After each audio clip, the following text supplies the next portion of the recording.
আদালতে দাঁড়িয়ে আমার স্বামী ডিভোর্স আর চাইলো। ঠিক তখনই আমার 10 বছরের মেয়েটা বিচারকের সামনে দাঁড়িয়ে বলল, মাননীয় বিচারক, আমি আপনাকে এমন কিছু দেখাতে পারি যা আমার মা কখনো দেখেনি। তখন আমার মেয়ে একটা ভিডিও দিল। ভিডিওটা শুরু হওয়ার সাথে সাথে পুরো আদালত নিস্তব্ধ হয়ে গেল। আমার স্বামী এমন ভাবে ডিভোর্স চাইলো যেন সে কোনো একটা সাধারণ অভিযোগ দায়ের করছে। কোনো থেরাপি নয়, কোনো কথাবার্তা নয়, শুধু আমার অফিসে একটা খাম রেখে গেল, সাথে একটা চিঠিও রেখে গেল। সেই চিঠিতে লেখা ছিল, দয়া করে বিষয়টাকে আর কঠিন করবেন না। আমার স্বামী রাফায়েল, যে কিনা সবসময় নিষ্ঠুর থাকতো আর ভদ্রতার মুখোশ পরে থাকতো, সে আমাদের 10 বছরের মেয়ে হেলেনার সম্পূর্ণ দায়িত্ব নিতে চেয়েছিল। আমি নাকি অনেক অস্থির, আর্থিকভাবে দায়িত্বহীন, মানসিকভাবেও নাকি আমি অনেক অসুস্থ।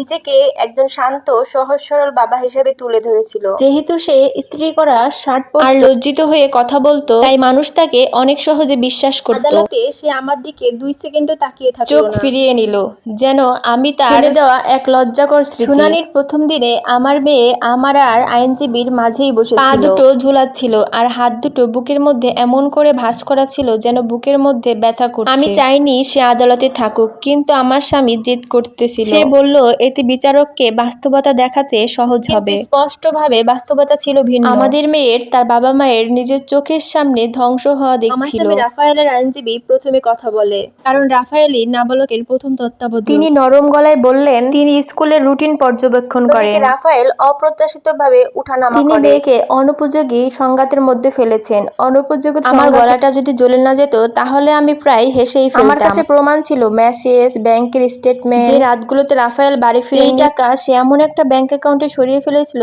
যার খবর আমি জানতাম। আমাকে শান্ত থাকতে বলা হয়েছিল। তারা আমার আইনজীবীকে বলেছিল আমার পক্ষ থেকে সে যেন সঠিক উপস্থাপনা করে। সেই মুহূর্তে রাফায়েলের আইনজীবী কথা শেষ করলেন, ঠিক সেই মুহূর্তেই হেলেনা নেড়ে উঠল, তার হাত উপরে উঠালো। সবাই হেলেনার দিকে তাকালো, হৃৎপিণ্ড নড়ে উঠলো। আমি আলতো গলায় বললাম, হেলেনা হও মা। কিন্তু হেলেনা উঠে দাঁড়ালো। 10 বছরের একটা মেয়ে গম্ভীরভাবে বিচারকের দিকে তাকালো। মাননীয় স্পিকার, তার কণ্ঠস্বর কাঁপছিল। তবুও সে থামছিল না। সে বিচারককে বলল, মাননীয় বিচারক, আমি কি আপনাকে এমন কিছু দেখাতে পারি যেটা আমার মা এখনো দেখেনি? তখন একদম নীরব হয়ে গেল, যেন বাতাসের শব্দ শোনা যাচ্ছে। রাফায়েল তার দিকে চট করে তাকালো। মনে হলো এই প্রথমবার সে ভয় পাচ্ছে। সে করুণ সুরে বলল, হেলেনা বসে পড়ো। কিন্তু হেলেনা বসে পড়ল না। তখন জজ সাহেব বলল, তুমি আমাকে কি দেখাতে চাও? তখন হেলেনা ঢোক গিলে বলল, আমি আপনাকে একটা ভিডিও দেখাতে চাই। সেই ভিডিওটা আমার ট্যাবে আছে। আমি ট্যাবে ভিডিওটা রেখে দিয়েছিলাম। হেলেনার কথা শুনে আমার পেটের ভেতরটা মোচড় দিয়ে উঠল। রাফায়েলের আইনজীবী উঠে দাঁড়ালেন। তিনি বললেন, মাননীয় বিচারক, আমরা আপত্তি জানাচ্ছি। কিন্তু বিচারক তাকে থামিয়ে দিলেন। হেলেনাকে বলল, কিন্তু তুমি আমাকে আগে বলো, তুমি তোমার মাকে কেন এই ব্যাপারটা বলো? তখন হেলেনা ভয় পেয়ে বলল, আমার বাবা আমাকে বলেছিল আমি যেন এই কথাটা আর কাউকে না বলি। হেলেনার কথা শুনে মানুষটার দিকে তাকিয়ে দেখলাম মানুষটা হয়তো এবার সত্যি সত্যি ভয় পেয়েছে। বিচারক সঙ্গে সঙ্গে তার সামনে থাকা মানুষটাকে বললেন ট্যাবলেটটা তার কাছে দিতে। হৃদস্পন্দন ক্রমেই বেড়ে যাচ্ছিল আর বারবার মনে হচ্ছিল কি আছে এটার ভিতরে। তখন সম্পূর্ণ নিস্তব্ধতায় ভরে গেল। আমি রাফায়েলের চোখে পুরো ভয় দেখতে লাগলাম। তার কপাল দিয়ে ঘাম ঝরছে। হেলেনা আবারও আমার পাশে এসে বসলো। আমি তাকে বললাম, কি হয়েছে সোনা আমার কলিজার? আমার কথাটা শুনে তার দু চোখ পানিতে ভরে গেল। সে বলল, মা, আমার খুব ভয় লেগেছিল, তাই আমি কিছু বলতে পারিনি।